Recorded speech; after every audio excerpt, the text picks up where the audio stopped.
In the scene of Scarface the when they went to the Babylon Club, already you know that the Babylon Club means Babylon. It represents Babylon. It represents all the sexual perversions that go along with it and all the illegitimacies of it. Remember at the dinner table where the subject of Frank was Lopez sat with Montana, he started to give him the rules about the business. Remember what he said. Do not underestimate the other guy's greed. I'm going to say it again. Do not underestimate the other guy's greed. That's a very powerful statement that Lopez was giving Montana. In other words, he's giving Montana a warning. There are other demons in the business bigger than you. There are other demons in the business that are willing to do certain things that you may not agree with. That was a very powerful statement that I believe everyone was not quite honestly listening to when they watched this film. Remember the second rule he gave them: do not get high on your own supply. In other words, do not indulge in certain things of your own caliber.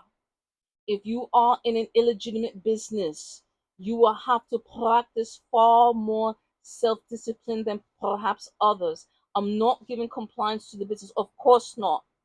I am just interpreting this particular film that receives far too fanfare. The fanfare upon this film that this film was an illegitimate film, and for those who may have missed it, this was an anti-drug film. You must understand, this film was to scare away your interest in illegal narcotics, not to be a part of it.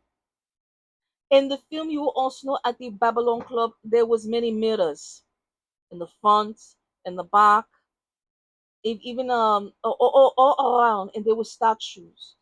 That represents Babylon. That represents the psychological warfare, the brainwashing effect. That represents dark dimensions. Remember, mirrors is fire. Mirrors is hell. Mirrors give the reflection of what you truly have inside. You take in what you have inside. Remember, there was already the girlfriend of Lopez was already using it, so she was already breaking the rules. Now Montana, he felt that the rules did not apply to him. That is just ridiculous, especially him coming from where he came from. Someone like him needs rules more than anyone else.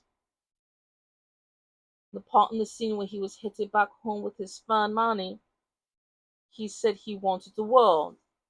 He wanted everything in it. That's a little bit of an impossibility because no one can have the world because he did not create it. Only our Father in heaven created. So he became already greedy. In other words, Montana already made a decision before he even arrived at the club. Instead of listening to Lopez, he's making him aware of the rules. That's very important. Rules. You must always ask for permission back home. It just reminds me of Lucifer when Father gave him authority over Tyre. He had the authority of trades and establishing trades in the spiritual and the physical realm. He stopped asking permission back home because he thought, oh, I already know what the boss man is going to say. But the minister is going to say, this is not true. No matter what, you must always ask for permission back home. You must always ask for permission from Father in heaven. You must always, always consider the world around you because that's pretty much what happened here in Montana's life. He jeopardized the world around him. That's not fair to anyone else around him, legitimate or not. You do not want anyone to invade your business and vice versa. That's why the rules are very, very important. Part 4 will be coming up.